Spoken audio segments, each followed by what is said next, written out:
오늘 한 해에 하나님께서 주셨던 응답을 은혜를 정리한 것입니다. Yung video po na inyo po nakita ay yung pagkilos ng Panginoon sa buong taon po ng 2019. 지금까지 그런 은혜를 계속 받고 있습니다. At yan po hanggang po sa kasalukuyan ay nakakatanggap po tayo ng ganung biyaya mula sa Panginoon. 올해도 딱 10여 차례 해외에서 지금 사역을 하고 있습니다. At ngayon din po ay pangilang beses na po natin ito this year sa pag-continue po ng ministry. 하나님께서 당신의 재림, 주님의 재림을 지금 세계 곳곳에서 준비하고 계심을 믿습니다. Naniniwala po ng Panginoon po ay naghahanda po ang mga pinaghahanda po ang mga tao sa muli po niyang pagbabalik dito sa lupa. 이제 12강 주님의 재림에 관한 말씀을 나눠보도록 하겠습니다. Ngayon po ay tayo po ay magbabahagi patungkol po sa pagbabalik ng Panginoon sa Lecture 12. 구약 성경에 주님 메시아가 오신다라고 하는 이 예언의 밀도보다 신약 성경에 예수님이 다시 오신다고 하는 밀도가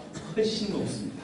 Alam niyo po yung di ba po sa Old Testament po may prophecies po patungkol sa pagparito ng Messiah, pero mas mataas po yung ating pong pagpapatunay na ang Panginoong Jesus ay muli pong babalik pag tinignan po natin dito sa New Testament. 그래서 구약의 예언대로 메시아가 오셨다고 하면 신약의 예언 따라 더욱 그분은 오실 것입니다. Kung kaya naman po, kung ang Messiah po ay pinangako sa Old Testament at talagang napalitod po dito sa lupa, how much more pa kaya po ang muling pagbabalik ng Panginoong Jesus kung talagang ito po ay magaganap. 신약 성경 전체 중에 25구절마다 한 번씩 주님의 재림이 언급되어 있습니다. Dito po sa ating pong Biblia, pag tingnan po natin, every time po natin titinan, may makikita po tayo ng pakapahayagan patungkol po sa muling pagbabalik ng Panginoong Jesus. 그래서 주님의 재림이라고 하는 것은 모든 보수 신학에서 인정하고 있는 신학입니다. At ito pong kaalaman po natin patungkol sa pagbabalik ng Panginoong Jesus ay ina-acknowledge po ng lahat po ng ating katuruan. 구원받은 우리는 그리스도의 신부라고 성경은 표현합니다. Ang sabi po ng Biblia, tayo pong lahat na nakatanggap po sa Panginoong Jesus ng kaligtasan ay tinatawag tayong kanya pong bride, His bride. 그래서 당연히 그 구원받은 주님의 신부는 신랑 되신 예수님을 오는 것을 기대하면서 사는 것이 정상입니다. Kaya naman po, normal po sa ating mga bride ng Panginoon na tayo po'y naghihintay doon po sa ating mapapangasawa na Panginoong Jesus sa kanya pong muling pagbabalik. 그런데 정말 주님의 오심을 기대하고 사느냐? 그렇지 않습니다. Kaya naman po napaka-importante po na kung tayo po ba'y namumuhay na nagnananabik po sa muling pagbabalik ng Panginoon. 제가 알기로 필리핀에 많은 사람들이 해외 가서 돈을 벌어서 이렇게 가족들한테 보내주는 걸로 알고 있습니다. Sa aking pagkakaalam po, marami pong Pilipino po ang pumupunta sa ibang bansa para magtrabaho at nagpapadala po sila ng tulong sa kanila pong pamilya. 남편이 나가서 열심히 돈을 벌어서 보내주는데 이게 10년, 15년 지난 거에 남편이 이제 너무 힘들어요. Di ba po, pag meron po mga asawang lalaki na nagpupunta po bilang OFW sa ibang bansa at paglipas ng 10 at 12 years ay talagang napapagod dahil po sa kakatrabaho. 아내도 보고 싶고 아이들도 보고 싶고 그래서 이제 아내한테 편지를 씁니다. 내가 이제 그만 벌고 가족에게 가면 안 돼? 라고 만약 편지를 썼다 칩시다. At may mga cases po na sobrang namimiss na yung asawa, ang mga anak. Kaya ginagawa ng anong asawa po ay nagsusulat ng letter at sinasabi sa asawa, pwede kayang bumalik na lang ako dyan, pagod na ako dito, pwede kayang bumalik na sa bansa. 그러면 우리는 빨리 와라 이렇게 얘기해야 될 거 아니에요. Di ba po, kung kayo po yung asawa, pwede niyong sabihin, oo, sige, balik ka na dito, bilisan mo nang bumalik. 근데 그렇게 얘기하지 않는 거예요. Pero hindi po gano'n yung ating sinasabi. 당신이 필요한 게 아니라 당신이 보내준 돈이 필요해. Hindi natin kailangan yung asawa ninyo, ang kailangan nyo yung perang pinapadala niya. 오지 말고 돈 보내줘. Di ba, kaya huwag ka nang bumalik, pagpatuloy kang magkumita ng pera dyan.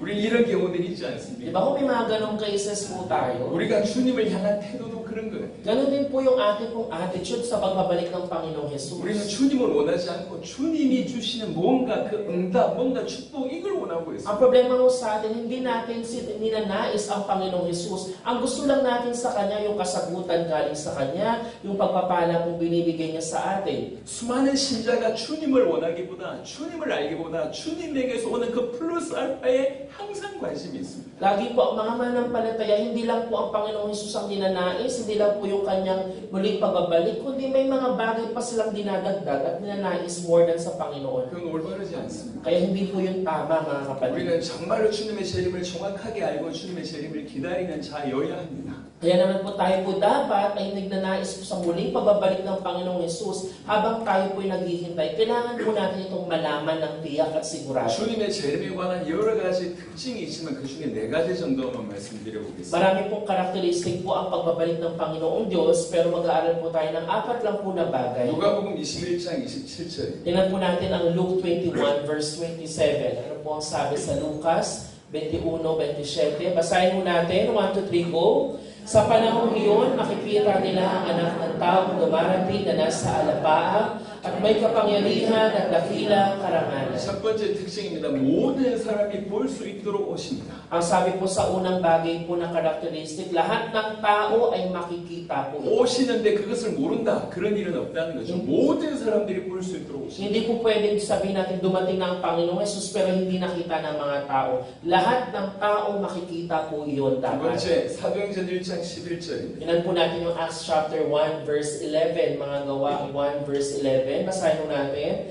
Sabi nila, kayong mga taga-Galilea, bakit kayo nakatayo dito at nakatingin sa langit?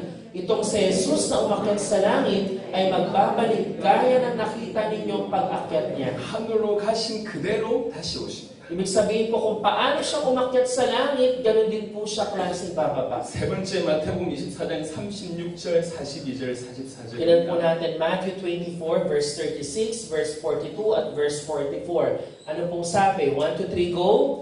Ngunit tungkol sa araw at oras na iyon ay walang nakakaalam. Kahit ang mga anghel sa langit o maging ang anak man, ang Ama lamang ang nakakaalam nito. Kaya't maging handa kayo dahil hindi ninyo alam kung kailan darating ang inyong Panginoon. Kaya't lagi kayong maging handa, sapagkat darating ang anak ng tao sa oras na hindi ninyo inaasahan. 그날과 그때는 아무도 모릅니다. Sabi po dito, wala po nakakaalam sa araw at oras po na yon. 언제 주가 임하는지 아무도 모른다 그랬어요. Hindi po natin alam kung kailan po siya muling babalik. 생각하지 않은 때에 오신다 그랬어요. At ang sabi niya, darating po siya sa mga panahon hindi natin naiisip. 예수님이 직접 하신 말씀입니다. Ito po yung mismong salitang sinabi mismo ng Panginoon 그러니 Jesus. 날과 때를 얘기하는 사람은 무조건 이단입니다. Kaya naman po mga kapatid, yung mga taong nagsasabi ng araw, oras kung kailan darating, yun po ay mga kulto. 어떤 뛰어난 신학자가, 어떤 뛰어난 목회자가, 어떤 뛰어난 사람이 날과 때를 얘기해도 무조건 이단입니다. Kaya naman po kahit sino pa yan, magaling na scholar, talagang tanyag, matalino pong tao patungkol sa Biblia, pag nagsabi po ng oras at araw ng pagbabalik ng Panginoong Yesus, walang humpay po, yan po ay kulto. 세대주의에 속한 분들은 절기를 이용해서 예수님이 오실 날들에 대한 예언을 하기도 합니다. Di ba po ng mga unang panahon, yung mga tao po nag-aaral po ng mga feast ng Israel at nag-aaral po at tinitingnan nila yung araw, kailan kaya darating ang Panginoong Jesus. 믿지 마시길 바랍니다. At huwag mo ninyong kakalimutan. 지금 이스라엘에 무슨 일이 벌어진다, 미국에서 무슨 일이 벌어진다, 그래서 언제 온다, 믿지 마시길 바랍니다. Huwag ko kayo maniniwala dun sa mga nag-aaral na anong nangyayari ngayon sa Israel, anong nangyayari ngayon sa Amerika, tumitingin ang mga signs na yun at darating na. Huwag po kayong maniwala sa ganon. 그날과 그때는 아무도 모릅니다. Dahil po, ang sabi ng Biblia, walang nakakaalam sa araw at oras ng muling pagbabalik.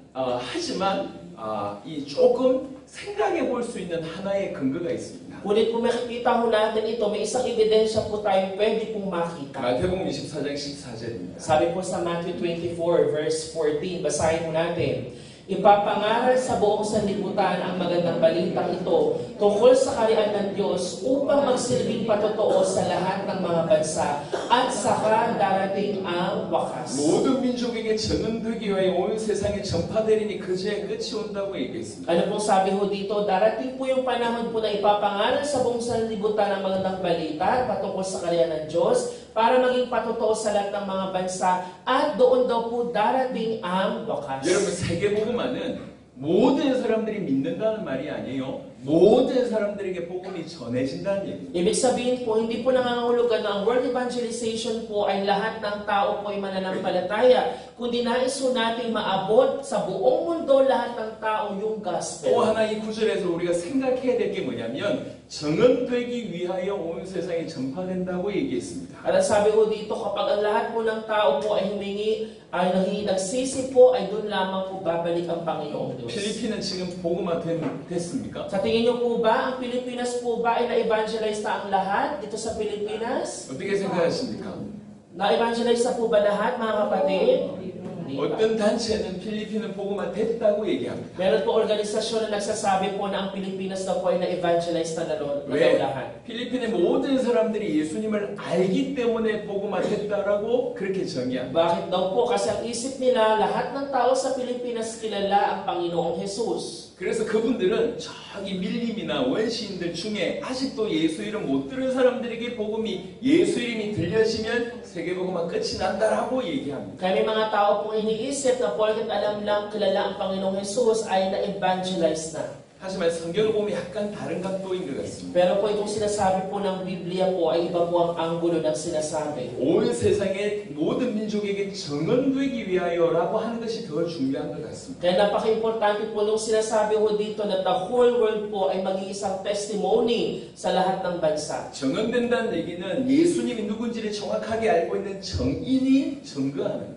Ibig sabihin po nito, ang pagkahulugan po ng pagiging testimony, yung tao po nakaunawa sa Panginoong Jesus na Kristo ay siyang magiging patotoo sa ibang tao. 필리핀의 많은 사람들이 예수라고 하는 이름은 들었을지 모르겠지만 예수님이 누구인지 정인의 증거를 들은 사람들은 많지 않을 것입니다. Sa Pilipinas po, marami pong nakakilala sa Panginoong Jesus, pero iilan lamang po ang nakakilala sa Kanya kung sino po talaga siya at yung mga tao pong kayang magpahayag at mag-testify kung sino ang Panginoong Jesus. 그런 의미로 필리핀의 복음화는 아주 적은 퍼센테이지라고 말씀드릴 수가 있습니다. Kaya kung yun po yung ating pagkakahulugan po noon, kakaunting porsyento lamang po sa Pilipinas ang tunay na na-evangelize. 하지만 마지막 때에는 이 복음화가 급속도로 일어날 겁니다. Pero po sa mga last days po, ito pong evangelization po ay talagang napakabilis po ng 저는 pagpapalagayan. 지금이 그러한 때라고 생각합니다. At naniniwala po ako na ito po yung panahon po na ito. 또 하나 주님의 재림은 약속입니다. 언약이라는 뜻입니다. At pangalawa po, isang bagay po, yung kanyang muling pagbabalik ay isang covenant o isang kasunduan 이 sa atin. 언약은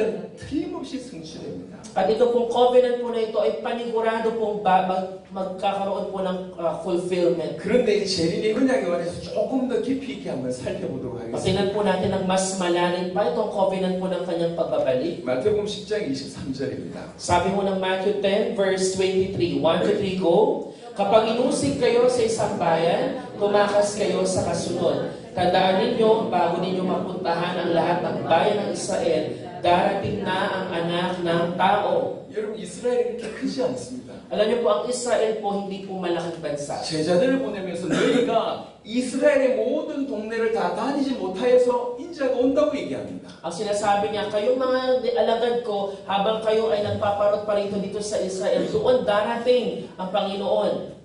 이 말을 들은 제자들은 먼 미래에 주님 오실 거라고 믿지 않았습니다. Kaya hindi ko sila niniwala ko na ang Panginoong Jesus ay darating po ng matagal. 우리가 베드로라고 하면 생각해 보십시오. Isipin mo natin, halimbawa tayo po si Pedro. 갑자기 예수님이 나타나셨어요. Biglang dumating po ang Panginoong Jesus. 그리고 자기를 부르셨어요. At tinawag po kayo. 그래서 예수님을 쫓아다녔습니다. At tayo po ay lumapit po ulit sa Panginoong Jesus. 3년 정도 쫓아다니셨을 때 예수님이 십자가셨어요. At pagdating po na nakita mo natin, Panginoong Jesus po ay napakuho sa krus. 그리고 3일 만에 부활하셨어요. At after po ng ilang araw po, nabuhay siyang muli. 40일 만에 승천하셨어요. At after po ng 40 days po siya po ay nag-ascend. 그리고 약 열흘 후에 주의 성령께서 임했습니다. At biglang dumating po ang Holy Spirit ng Panginoon. 이게 다 합쳐서 4년이 안 돼요. At ito po, pag pinagsama-sama po natin ito, hindi pa po umabot sa 4 na taon. 그 놀라운 사건이 4년도 안 되는 시간 안에 일어났어요. At yung mga pangyayari po ngayon, hindi po siya naganap sa mahabang panahon. 그런 중에 하는 말이에요. Kaya naman po, yun po yung nabanggit po niyang salita. 너희가 이스라엘 동네 다 못 다녀서 내가 온다 이렇게 얘기했어요. Na sinasabi niya, hindi kayo makakatapos sa pag-ikot sa buong Israel, doon ako darating. 마태복음 16장 28절에 내가 올 때 너희들 중에 살아있는 자들도 있다 이렇게 얘기했어요. Nasabi ho dito sa Matthew 16 verse 28 po na meron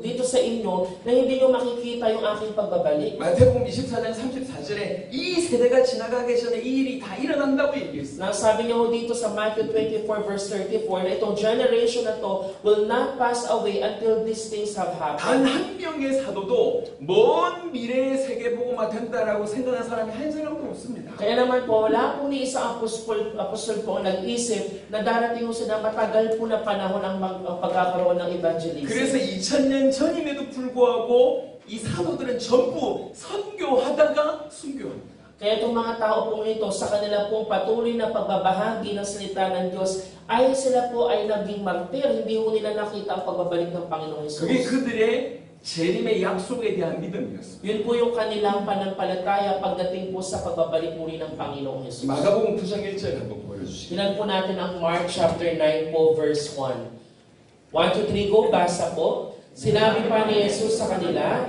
tandaan ninyo, may ilan sa inyo dito na hindi mamamatay hanggat hindi nila nakikita ang dumarating na may kapangyarihan ang kaharian ng Diyos. 캐나다에 갔을 때 몇몇 목회자 신학자가 이 질문을 해왔습니다. 캐나다에 Sa 갔을 Canada, pagpunta ko po sa Canada, may mga pastor po na ganito po ang kanilang katanungan. 때 자기들이 마가복음 9장 1절에 이 말씀이 바로 마가복음 9장에 뭐가 나오냐면 변화산 사건이 나옵니다. 변화산의 일이든지 아니면 조금 이후에 주의 성령께서 강림한 사도행전 2장의 일이라고 생각한다. 이렇게 얘기했습니다. Ito po yung sinasabi nito, ito Mark chapter 9:1 po, 9 verse 1, ay naganap po doon po sa pangyayari, doon po sa kabundukan po, ito po yung nag-exist po na pag-uusap po ng Panginoong Jesus. 만약에 마가복음 9장 1절이 주님의 재림에 관한 일이라면 이 말씀이 성취되지 않은 거 아니냐? 주님의 말씀인데 성취되지 않는 거 그건 틀린 거 아니냐? 그래서 우리는 변화산 사건이나 사도행전 2장의 성령 강림 사건이라고 이해한다고 얘기했어요. Kaya itong mga alagad po, iniisip nila doon po sa Mount po, doon sa Transfiguration, akala nila ito po yung nagaganap po na pinapangako ng Panginoon na kanyang pumuling pagbabalik. 그래서 제가 이렇게 얘기했습니다. Kaya ito po yung sinabi ko sa 이 kanila. 구절에 보면 하나님의 나라가 권능으로 임한다라고 되어 있습니다. Ang sabi mo dito, pag tinignan natin sa verse 1, sabi mo, they will see the kingdom of God. 마태복음 16장 28절이 똑같은 구절인데 왕권을 가지고 임한다고 얘기했습니다. 이거는 심판주로 오실 예수님에 관한 얘기입니다. 마지막 날에 있을 것에 대한 얘기입니다. Ito, Mark chapter 9 po, ibig sabihin po nito na ang Panginoong Jesus, darating po siya na kasama po ang judgment. Tinutukoy niya po ang judgment po dito. 하지만 또 두 번째, 이 말씀을 받았던 베드로가 만약에 이것이 변화산 사건과 아니면 성령 강림의 사건이라고 얘기하면 그 끝나고 나서 더 이상 주님을 기다릴 필요가 없지 않냔 말이에요. Kaya naman po, kung ito po'y paniniwalaan nila itong nangyari po sa Transfiguration na pagbabalik ng Panginoong Jesus muli, ibig sabihin po, wala nang need for them to wait for the second coming ng Panginoong Jesus. 하지만 베드로서 3장의 사도 베드로는 명확하게 얘기했습니다. 하나님의 날이 임하기를 간절히 사모하고 기대하라고 얘기했습니다. Ngunit ang Apostol Pedro po mismo nagsabi na ako ay nagsusumamo sa muling pagbabalik ng Panginoong Jesus, kaya ako ay naghihintay po sa kanyang pagbabalik. 이건 분명히 주님의 재림에 관한 구절이에요. Ibig sabihin po, ito po yung may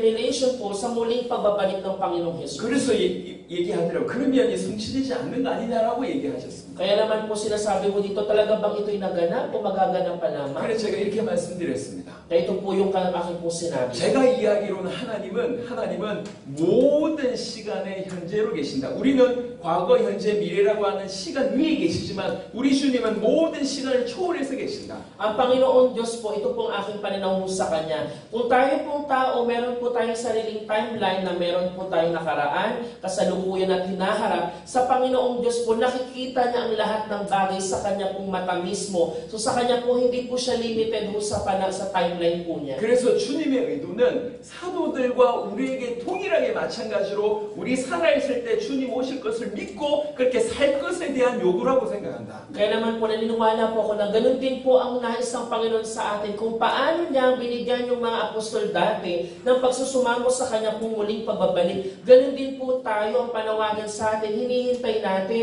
yung Kanyang muli pong pagbabalik. 사도들이 주님 오실 거라고 믿고 열심히 살았는데 자기 살아있을 때 주님 오시지 Di 않으셨어요. ba po ang mga apostol po talaga nagsumikap sila sa kanilang buhay pananampalataya hanggang sila'y namatay, hindi nila nasubaybayan po nakita ang pagbabalik ng Panginoong Hesus. 자기가 죽을 때까지 주님 오실 것이라고 믿고 일평생 한 마음으로 달려왔는데 주님 오시지 않으셨어요. 자, 이게 헛된 삶입니까? Sa tingin niyo po ba, nawala ng kabuluhan ng kanilang buhay kasi sila'y namuhay na may pagsisikap para sa Panginoon at nagsumamo sa muling pagbabalik ng Panginoong Hesus, pero namatay sila na hindi ito naabutan. 그게 가장 가치 있는 삶이 아닌가요? Pero hindi po ba yun po yung buhay na may napaka-valuable, napakahalaga? 1세기 말에 파루지아 논쟁이 있었습니다. 1세기 말에 파루지아 논쟁이 있었습니다. Meron pong 파루지아 그 나라라고 하나님 Persia. Ano pa ng unang generation po, meron po isang bansa na Persia. 사도들이 죽고 그 다음에 사도들이 제자인 속사도가 한 명씩 순교하는 일이 이제 벌어졌어요. At meron pong apostol na namatay, at because of that death po, may unti-unti pong na-raise up po ng mga disciples. 주님 오셔야 되는데 안 오시는 거예요. Ang Panginoong Hesus dapat po siyang bumalik, pero hindi pa siya bumabalik. 그래서 논쟁이 벌어졌습니다. Kaya naman po nagkaroon po sila ng 왜 kaguluhan. 오신다고 했는데 안 오셨냐? Sabi nila, sabi babalik, pero bakit di naman siya bumabalik? 그럼 하나님이 틀렸단 말이냐 아니면 하나님이 무능하단 말이냐? Sabi nila, hindi kaya mali ang Panginoon o di kaya wala talaga siyang kapangyarihan na bumalik muli. 또 다른 그룹에는 아니다 오셨는데 성령으로 오셨다. 이 두 그룹이 이렇게 논쟁이 At 벌어졌어요. may isang grupo naman, nagtalo sila, isang grupo nagsabi, hindi, dumating na ang Panginoon ulit. At ito ay sa pamamagitan ng Espiritu Santo. 그리고 나서는 성령으로 오셨다. 이것으로 결론을 맺은 것 같습니다. Kaya naman itong grupo na to, ang naging conclusion nila, ang Panginoong Jesus ay bumalik muli at yun ay sa form ng Holy Spirit. 그런 결론이 나니까 더 이상 자기 살아있을 때 주님 오실 것처럼 믿는 그 신앙이 현저하게 떨어지게 됩니다. Kaya ang nangyari, dahil po yung kanilang inisip na dumating na ang Panginoong Jesus sa pamamagitan ng Holy Spirit, hindi nila ngayon hinintay na at sinumamo ang pagbabalik muli ng Panginoong Jesus. 주님이 간절히 요구하셨던 그 믿음이 사라졌던 것이죠. Nawala po yung ganun pong panampalataya na nagsusumikap at susumama po sa muling pagbabalik ni 하지만 Jesus. 정말 재림을 약속으로 깊이 붙잡았던 그 사도들의 믿음은 그렇지 않았습니다. 한번 확인해 보도록 Pero 하겠습니다. tingnan ho natin yung panampalataya po ng mga apostol na hindi ho natinag yung faith nila na muling babalik ang Panginoong Jesus. 사도행전 20장 24절 사도 바울부터 보겠습니다. Tingnan po natin po ang Acts chapter 20 po, verse 24. Ano sabi mo sa Gawa 20 verse 24? Basahin natin, 1, 2, 3, go. Subalit walang halaga sa akin ang aking buhay, magawa ko lamang ang aking tungkulin at matapos ang gawaing tinanggap ko mula sa Panginoong Hesus, ang pagpapahayag ng magandang balita tungkol sa kagandahang loob ng Diyos para sa tao. 사도 바울은 그냥 복음을 전언하는 거에 대해서 만족하지 않았습니다. Sa Apostol Pablo po, wala po siyang kakwentuhan sa kanyang ginawa ko para ho sa Diyos. 은혜의 복음을 전언하는 일을 마치려 했습니다. 끝내려고 했습니다. Ang sabi po niya, nais lang po niya po tapusin, kumpletuhin yung task na binigay sa kanya ng Panginoon. 두 가지로 해석할 수 있습니다. Dalawang bagay ang pwede natin masasabi po dito. 자기의 몫을 끝낸다는 얘기가 있고 또 하나는 정말 세계복음을 완성한다는 의미가 있습니다. Pwede unang bagay po, yung kanyang buhay po ay tunay po talagang nabukas na. Pangalawa po, marahil yung pag-evangelize po ay nakumpleto na niya. 여러분 우리 사도행전을 보면 사도 바울은 항상 땅 끝을 생각했어요. Si Apostol Pablo po, pag nakita natin po ang Acts, ang lagi ng isipan ay yung to the ends of the earth. 사람으로의 땅 끝은 가이사입니다. Na lagi po niyang tinitingnan paano ko ba ma-reach out itong ends of the earth. 가이사 앞에 서야 된다 늘 얘기했습니다. Na lagi po niyang kailangan tumayo doon sa harapan po ng pag-iibang. 나라로서 정치로서 경제로서의 땅 끝은 로마였습니다. 로마에 가야 한다고 얘기했습니다. Na lagi po niyang iniisip na kailangan niyang pumunta doon sa Roma dahil ito po yung sinasabi ng Panginoon hanggang sa dulo ng daigdig. 그리고 그 지리적인 땅 끝은 스페인이었습니다. 스파냐로 가야 한다고 얘기했습니다. At sabi niya po doon, kailangan niyang pumunta doon sa Spain. 그냥 막연하게 주어진 몫을 감당한다는 의미가 아니었던 것 같습니다. At hindi lang po yun pagpapakita po na talaga nagsusumikap siya sa buhay po. 고린도전서 7장 29절 보겠습니다. Ginag po natin po yung 1 Corinthians 7 verse 29 to 31. Basahin mo natin. Mga kapatid, ito ang ibig kong sabihin, malapit na ang wakas ng panahon, kaya't mula ngayon, ang may asawa ay mamuhay na parang walang asawa. Ang mga nananangis na parang di nananangis, ang mga nagagalak na parang di nagagalak, ang mga bumibili na parang walang ari-arian, at ang mga gumagamit ng mga bagay na sanlibutan na para lang bang hindi nangangailangan gamitin ang mga ito, sapagkat ang lahat ng bagay sa daigdig na ito ay hindi na magtatagal. 사도 바울은 얘기합니다. 그 때가 단축하여졌다. 주님 오실 때가 가까워졌다. 이렇게 표현했습니다. Ang sabi po ni Apostol Pablo dito na ang muling pagbabalik ng Panginoong Hesus ay nalalapit na. 세계가 복음화되면 주님 오시는데 이분이 수많은 지역을 복음했거든요. 그러니 가까워졌다, 단축되어졌다 이렇게 표현합니다. Sa Apostol Pablo po, marami po siyang mga tao na ibahagyan po ng Ebanghelyo, kaya ang expression po niya, nalalapit na ang pagbabalik ng Panginoong 여러분 Hesus. 사도들은 막연하게 먼 미래에 500년 후에 1000년 후에 주님 오실 것이라고 믿지 않았습니다. 나 살아있을 때 주님 오실 것이라고 믿고 살았습니다. Dahil po yung mga apostol po, hindi po sila naniwala na 500 or 1,000 years pa yung pagbabalik ng Panginoong Hesus, kundi sa kasalukuyan, iniisip nila na malapit nang bumalik ang Panginoong Hesus. 야고보 5장 7절 8절 보겠습니다. Tingnan po natin ang James chapter 5, verse 7 to 8 po. Basahin po natin. 1 to 3 go, basa. Kaya nga mga kapatid, magtiyaga kayo hanggang sa pagdating ng Panginoon. Tingnan ninyo ang magsasaka, buong tiyaga niyang hinihintay ang mahalagang ani ng kanyang bukirin at inaabangan ang pagdating ng tag-ulan.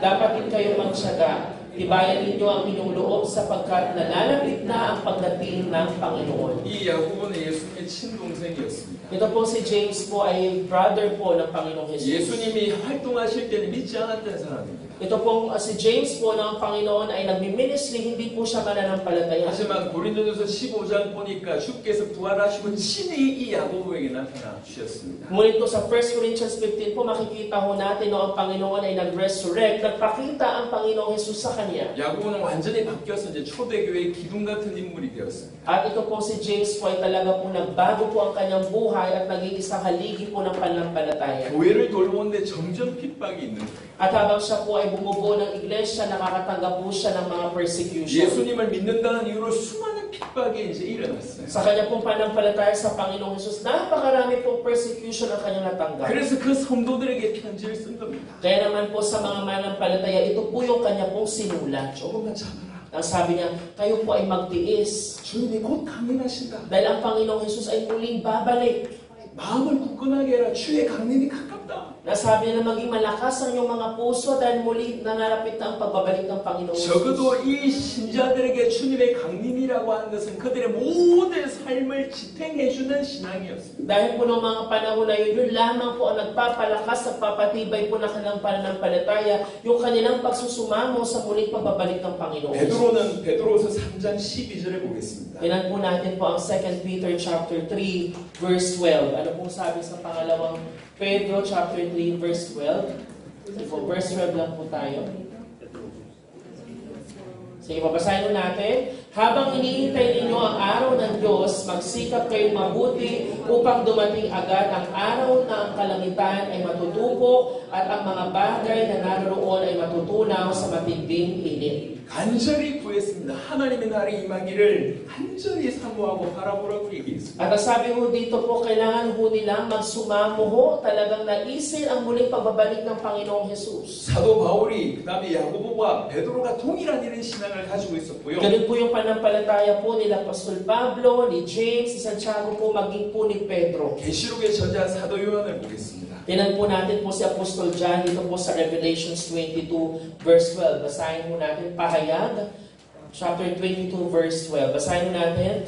At sinabi ni Jesus, makinig kayo, darating na ako, dala ko ang mga gantimpalang ibibigay sa bawat isa ayon sa kanyang ginawa. Verse 20. Sinasabi ng nagpapatotoo sa lahat ng ito, tiyak na nga, darating na ako. Amen. Dumating ka nawa, Panginoong Jesus. 아멘 주 예수여 오시옵소서. Ang sabi po dyan, Amen, come Lord Jesus. 내가 진실로 속히 오리라. 아멘 주 예수여 오시옵소서. Nasabi niya, tunay na ikaw ay babalik. Amen, babalik ka nga, Panginoong Jesus. 아람으로 마라나타라고 얘기합니다. Sa salita po, ang ibang salin po, ito po yung tinatawag nating Maranatha. 이게 사도들의 신앙이었어요. At yun po ang pananampalataya ng mga alagad. 그런 신앙으로 살았습니다. At yun po yung faith po na kanilang 우리 ipinamuhay. 주님을 간절히 사모하고 그 주님이 자기 살아있을 때 오실 것이라고 믿고 인생 전부를 들여서 주님 오실 길을 준비했습니다. At yung mga alagad po na ito, talaga nagsumamo po sila sa pagbabalik ng Panginoong Hesus at ibinigay ng buo-buo ang kanilang buhay hanggang sa kanila pong kamatayan. 그래서 예수님께서는 마태복음 25장 1절부터 13절을 통해서 지혜로운 슬기로운 여인과 미련한 자들을 표현하면서 오실 것을 준비하는 지혜로운 자들이 되라고 얘기하십니다. Kaya makikita ho natin po dito po sa Matthew 25 verse 1 to 13 na kung saan po may mga tao pong yung wise po na naghanda po ng kanilang mga oil at yung mga foolish naman na hindi po naghanda. 자, 길지만 한번 읽어보겠습니다. Sige po, basahin mo natin ang Matthew 25 verse 1 po hanggang 13. Kahit mahaba po, basahin mo natin. Ready po ba kayo? Basahin natin. 1, 2, 3, go! Ang kaharian ng langit ay maitutulad dito. May 10 dalagang lumabas upang sumalubong sa lalaking kakasal. Bawat isa ay may dalang ilawan. Ang 5 sa kanila ay hangal at ang 5 na may matatalino. Ang mga hangal ay nagdala ng kanilang mga ilawan, ngunit hindi nagbaon ng langis. Ang matatalino na may nagbaon ng langis, bukod pa sa nasa kanilang mga ilawan. Nagkala ang pagdating ng lalaking ikakasal, kaya inantok at nakatulog sila sa paghihintay. Ngunit ng hating gabi na'y may sumigaw, narito na ang lalaking ikakasal, lumabas na kayo upang salubungin siya. Agad bumangon ang 10 dalaga at inayos ang kanilang ilawan. Sinabi ng mga hangal sa matatalino, bigyan naman ninyo kami kahit kaunting langis. Aandak-andak na ang aming mga ilawan. Baka hindi ito magkasya sa ating lahat. Mabuti pa'y pumunta muna kayo sa tindahan at bumili ng para sa inyo, tugon naman ng matatalino. Kaya't lumakad ang 5 dalagang iyon upang bumili ng langis. Habang wala sila, dumating ang lalaking ikakasal. Ang 5 nakahanda ay kasama niyang pumasok sa kasalan at isinara ang pinto. Pagkatapos, dumating naman ang iba pang dalaga. Panginoon, Panginoon, papasukin po ninyo kami, pakiusap nila. Ngunit tumugon siya, sino ba kayo? Hindi ko kayo kilala. Pagkatapos nito'y sinabi ni Jesus, kaya't magbantay kayo sapagkat hindi ninyo alam ang araw o ang oras man. 등이 뭔지 기름이 뭔지 이게 좀 중요한 게 아니에요. Hindi po importante po kung ano po yung oil po dito o yung lamp.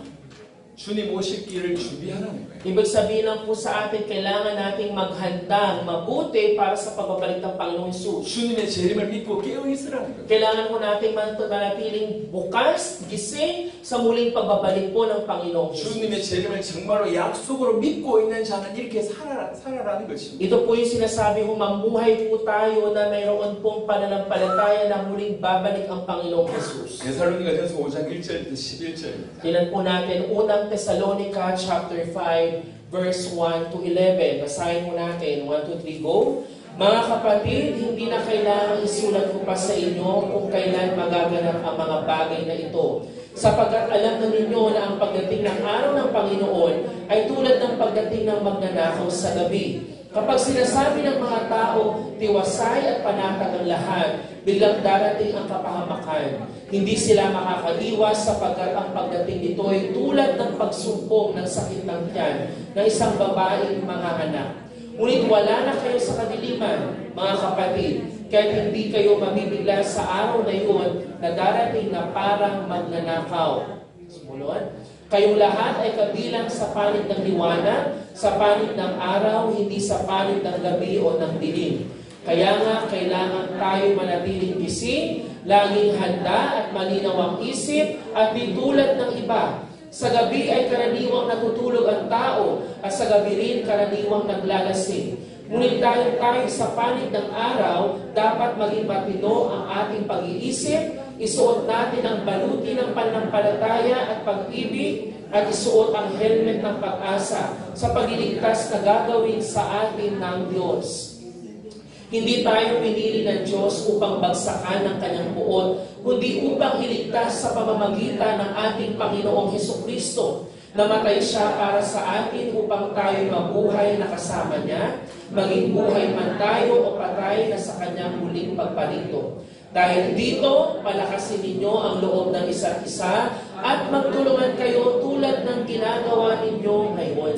네, Amen. 평안하다, 안전하다 할 그때에 임신한 여자가 해산한 고통이 갑자기 오는 것처럼 그렇게 온다는 거예요. Ano sabi ko, yung pagdating ng Panginoong Jesus ay tulad po ng mga panahon na sinasabi nating panatag, safe ang lahat, doon dumadating yung kapahamakan. 저는 정말 이 말이 이해가 돼요. Alam niyo po itong salitang ito, tunay ko po siyang naiintindihan. 제가 이제 저 첫째 딸 낳을 때에 밤 12시에 진통이 왔어요. Alam niyo po ba, yung panganay ko pong anak ko na yon, nung siya po ipapanganak, sumakit po yung siya ng aking misis, 12 midnight. 자려고 누웠는데 진통이 온 거예요. Na matutulog na sana kami, biglang na sumakit yung kanyang tiyan. 그래서 병원으로 갔습니다. Kaya naman agad-agad kami pumunta sa ospital. 그 다음날 오후에 제가 나왔어요. 출산했어요. At pagdating po na kinabukasan po, ay doon po siya ipinanganak. 밤에 너무 졸리는 거야. At kaya naman po nung gabing yun, sobra-sobra po ako 근데 inaantok. 와이프는 진통 중인데 저는 너무 졸려가지고 Pero yung asawa ko nga po, dahil nga po may nasakit na yung kanyang 새벽에 tiyan, 잠시 자고 왔어요. kaya naman ako po ay natulog saglit at dumating ulit. 너무 졸리더라고요. At sobra kong nakakaantok. 지금까지 우리 와이프 욕하고 있어요. Kaya naman po yung asawa ko kung ano-ano pong sinasabi ko sa akin dahil 진통 doon. 오는데 자고 있었다고. Na siya po ay naghihirap sa kanyang pag-labor, ako naman natutulog. 왜 밤 12시에 진통이 오냐고. Ang sabi ko, bakit kasi sa lahat ng oras, 12 o'clock pa dumating yung labor ng aking asawa? 지금까지 욕 듣고 있어요. Kaya hanggang ngayon po, galit yung asawa ko sa akin. 여러분 편안하다 안전하다 할 때 온다고요. Kaya po isipin pa ninyo mga kapatid, sa panahon natin yung panata, mukhang okay ang panahon, doon darating ang Panginoon 여러분 Jesus. 우리는 주님의 재림을 준비해야 되고 끼어 있어야 돼요. Kaya ibig sabihin po, kailangan po nating maghanda at manatili po tayong gising. Tingnan nyo nga kung gising pa yung katabi ninyo. 정말 주님의 재림을 기다릴 때 빛의 아들로 사는 거예요. 세상이 캄캄하지만 빛의 아들로 사는 거예요. Kasi po sa pagbabalik po ng Panginoong Jesus, hindi po siya babalik ng may kaliliman, kundi liwanag po, parang isang liwanag siyang babalik po sa atin. 베드로전서 4장 7절부터 11절 보겠습니다. Tinan po natin po ang 1 Peter chapter 4, verse 7 po hanggang 11. Basahin mo natin, 1 to 3, go. Malapit na ang wakas ng lahat ng bagay, kaya maging mapagtimpi kayo at panatilihin malinaw ang inyong pag-iisip upang kayo'y makapanalangin. Higit sa lahat, magmahalan kayo ng tapat, sapagkat ang pagmamahal ay pumapawi ng maraming kasalanan. Buksan ninyo para sa isa't isa ang inyong mga tahanan at gawin ninyo ito ng hindi mabigas sa loob. 이것도 하고 저것도 하고 쭉 얘기합니다. 정신을 차리고 근신하고 뜨겁게 서로 사랑하고 쭉 얘기합니다. 왜 그러냐? 마지막이 가까이 왔습니다. Ang sinasabi ko dito, napakaraming bagay po. Di ba po ba sabi po dito, kailangan ninyong maging mapagtimpi, kailangan malinaw ang pag-iisip, kailangan ninyong mahalin ang isa't isa. Bakit po ito sinasabi sa atin? Dahil nga po, nalalapit na ang kanyang pagbabalik. 주님의 재림이 너무나 확실하기 때문에 이단들이 이걸 많이 활용합니다. Alam niyo po, napaka-sure po ng muling pagbabalik ng Panginoong Jesus, kaya maging ang mga kulto, ginagamit po nila ito. 주님의 재림을 강조하면서 워낙 이상한 것들이 많이 나오다 보니까 지금 우리는 주님의 재림을 언급하는 것도 무서워합니다. Alam niyo po, ang mga kulto po, ginagamit po nila yung pagbabalik ng Panginoong Jesus para magpadami ng miyembro. Pero kung iisipin po natin, nakakatakot po na panahon nito kung hindi pa sila mananampalataya. 어쩌면 사단이 그걸 노렸을 수도 있습니다. Kaya naman po maging si Satan po, pwede hong gamitin po yun. 성도들로 하여금 주님의 재림의 신앙을 잃어버리게 만든 그것이 주요한 목적일 수도 있다는 얘기예요. At pwede din po gawin ni Satan po, kalimutan ng mga mananampalataya na maghintay at maghanda para po sa pagbabalik ng Panginoon. 요한일서 3장 2절부터 3절 보겠습니다. Tingnan po natin unang Juan chapter 3 po, verse 2 to 3. Basahin po natin. Mga minamahal, mga anak na tayo ng Diyos ngayon, ngunit hindi pa nahahayag ang magiging kalagayan natin. Ngunit alam natin sa pagdating ni Kristo, tayo magiging katulad niya sapagkat makikita natin kung sino talaga siya.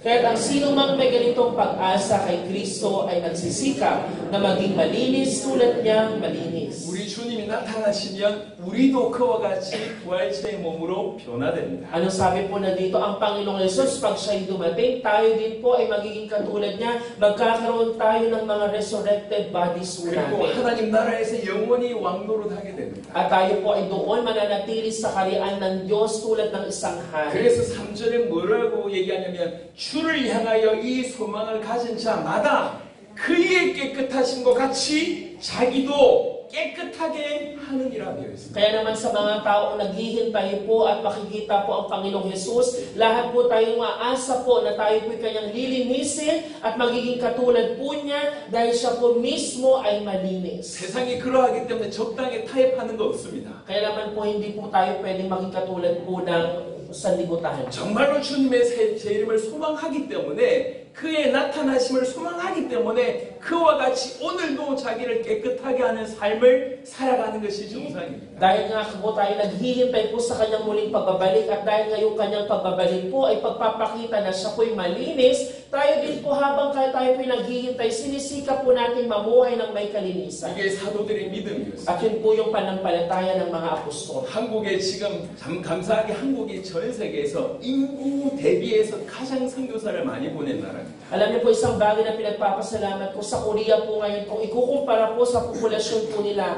isa pong bansa na pinakamarami magpadala ho ng mga misyonary. 세계복음화에 정말 귀하게 우리 선교사님들이 쓰임받고 있습니다. At marami pong misyonary po ang ginagamit para po sa world evangelization. 하지만 100년 전만 하더라도 한국은 불모지였어요. 신앙의 불모지였어요. Pero po 100 years ago po ang Korea po hindi po makitaan ng panampalataya. 그런 한국에 수많은 해외 외국의 선교사님들이 오셨는데 그 중에 약 50%가 한 단체의 영향을 받았습니다. At yung mga tao po na padala po doon para po mag-mission, siguro po 50% po doon galing po sa isa pong organisasyon. Merong 무디의 영향을 받아서 세워진 학생 정원 운동이라고 하는 단체입니다. At meron po tayo po isang organisasyon na meron pong impact from Moody na mga organisation ng estudyante. 학생 정원 운동을 통해서 수많은 선교사들이 전 세계에 나갔습니다. At sa pamamagitan po nun, marami pong mga student missionary po ang nagpunta sa iba't ibang bansa. 그 학생 정원 운동의 구호가 이렇습니다. At nagkaroon po ng ganun pong mga missionary movement. 우리 세대에 우리 손으로 세계복음화를. At ang yun po, ang purpose po ay para magamit for world evangelization. 하나님이 그 신앙을 보신 것 같습니다. At nakita po ng Panginoon yung ganong panampalataya. 그거는 그들만의 신앙이 아니라 사실 사도들의 신앙이었고 초대교회의 신앙이었어요. At hindi lang po yung panampalataya nila, kundi yun yung panampalataya ng mga apostol, maging panampalataya po ng early church. 한국에 1974년에 엄청난 부흥이 일어났었습니다. Noong sa Korea po, 1974 po ay nagkaroon ng matinding revival. 김중곤이라고 하는 목사님 중심으로 엄청난 대회가 한국에서 있었습니다. At meron po conference po sa pangunguna po ni Pastor Kim Jong-un po, ay nagkaroon ng malaking conference sa Korea. 그때 외쳤던 걸 저는 기억합니다. At naalala ko po yung kanyang ipinoclaim nung panahon mo na yun. 오늘은 민족복음화, 내일은 세계복음화. Ang sabi mo niya doon, ngayong araw na to ay para sa evangelism ng Korea, sa susunod na araw naman, evangelism para sa buong mundo. 하나님이 그 믿음을 기뻐하셨죠. At tingin ko po ang Panginoon ay naggalak sa ganung panampalataya. 지금 우리에게도 동일한 믿음이 필요하다고 생각합니다. At kailangan din po natin ng ganung panampalataya ngayon. 언젠가 세계복음화 되겠지? 아닙니다. Hindi po pwede next time na lang o kailanman magkaroon ng world evangelization. 세계복음화는 남의 일일 수 없습니다. Kapag kailangan po natin po ng ating mga sarili para ma-accomplish po yun. 구원받은 모든 자가 주님의 신부라고 하는 모든 자가 신랑 되신 주님을 기다리는 것, 그것도 간절히 기다리는 것, 정상적인 신앙입니다. Kaya po normal po na panampalataya po kapag tayo po bilang mga bride ng Panginoong Jesus na muling babalik ay magkaroon ng ganong klaseng panampalataya. 저는 개인적으로 우리 세대 세계복음화라고 하는 이 믿음을 가지고 갔을 때 하나님께서 수많은 증거를 보여주셨습니다. Ang Panginoon po sa akin pong panampalataya na ito po yung panahon for world evangelization. Ang Panginoon po nagbigay sa akin ng napakarami pong mga ebidensya. 교회 하나를 통해서 10년이 안 되는 시간 동안에 100여 개국에 일어난 일들을 직접 목도하게 하셨습니다. At pinakita po sa akin ng Panginoon mismo na sa loob ng ilang taon ay nagkaroon po ng evangelization sa halos 100 po ng mga bansa. 첫 시간에도 말씀드렸지만 저는 여러분들에게 요구하는 게 아무것도 없어요. Alam niyo po sa umpisa pa lamang sinabi ko po sa inyo mga kapatid na wala po akong nire-request o sa inyo po. 이름 내고 싶어 하는 것도 없고 단체를 만들어서 힘을 얻고자 하는 그런 마음 전혀 없습니다. Wala din po akong heart para kung may kunin po sa inyo o gumawa tayo ng samahan o ng organisasyon. Wala pong ganun. 저는 세계복음화하기 위해서 왔고 우리 세대 세계복음화하기 위해서 이 자리에 왔습니다. Ako po'y narito para po sa world evangelization at para po magkaroon ng evangelism for this generation. 여러분들 중에 진실로 복음을 목숨으로 받고 전부로 받아서 동일하게 세계복음에서 뛰는 사람 한 사람만 나오도 충분히 가치 있는 집회랍니다. Niniwala po ako na itong conference po na ito ay magkakaroon po ng saysay at kahulugan. Kung meron po as among you here na nandito ang isa po na tunay na tatanggapin ang mensahe ng Gospel of the Bible at tatayo para po sa world evangelization ng tagumpay po ang ating 한국에 conference. 크지 않는 교회가 그냥 순종해서 뛰었더니 저런 일이 벌어졌는데 우리 함께 일어나서 뛴다고 하면 능히 우리 살아있을 때 세계복음화 가능하다는 것입니다. Naniniwala po ako na magiging posible po kung sa ibang church nga po isang tao lang ang nagsimula. How much more po kaya dito na napakarami po natin, posible po ang world evangelization. 우리 세대 세계복음화 이것은 저는 개인적으로 주님의 재림의 언약을 믿고 순종하는 삶이라고 생각합니다. Naniniwala po ako na ito po ang ating po world evangelization. Nakasama po dito ang paghihintay sa muling pagbabalik ng Panginoong Jesus at ang mapalaganap pa ho ang ebanghelyo sa buong 이거는 mundo. 결론 내야 되고 이거는 목적이고 우리 인생의 방향입니다. Ito po yung ating pong conclusion ng ating buhay, yung purpose po at direction po ng ating 우리 buhay. 세대에 우리 손으로 세계복음화를 바로 이것이 여러분의 신앙과 여러분의 인생의 방향 되시기를 바랍니다. Kaya naman po, I hope na ito pong ating world evangelization in our generation po ay nandiyan po sa ating mga kamay, sa ating po magsisimula. 이제 저는 여러분에게 전했습니다. Ayun po, ito po yung aking mga ibinahagi sa inyo. 여러분들은 이제 핑계 댈 수 없습니다. Kaya naman po mga kapatid, hindi na kayo pwedeng mag-excuse ngayon. 저는 정인으로 여러분들에게 증거했습니다. Ako po bilang isang witness po ay nagpahayag lamang po sa inyo. 이제 복음에 반응해서 이 복음을 전할 분들은 여러분들이라고 생각합니다. Ngayon po, kung kayo po nakatanggap po ng gospel, kayo na po ngayon ang dapat mag-respond at magpatuloy ng pagbabahagi. 여러분이 받은 이 복음은 능히 지구를, 우주를, 열방을 100번이라도 1000번이라도 살릴 수 있는 복음입니다. Naniniwala po ako na ito pong world evangelization po nito ay magaganap through the gospel. Ilang beses man po ang natin gamitin, ito po yung pagiging posible. 그 일에 놀라운 증인 되시길 바랍니다. At naniniwala po ako ng Panginoon ay kikilos po sa inyo sa mga kamangha-mangha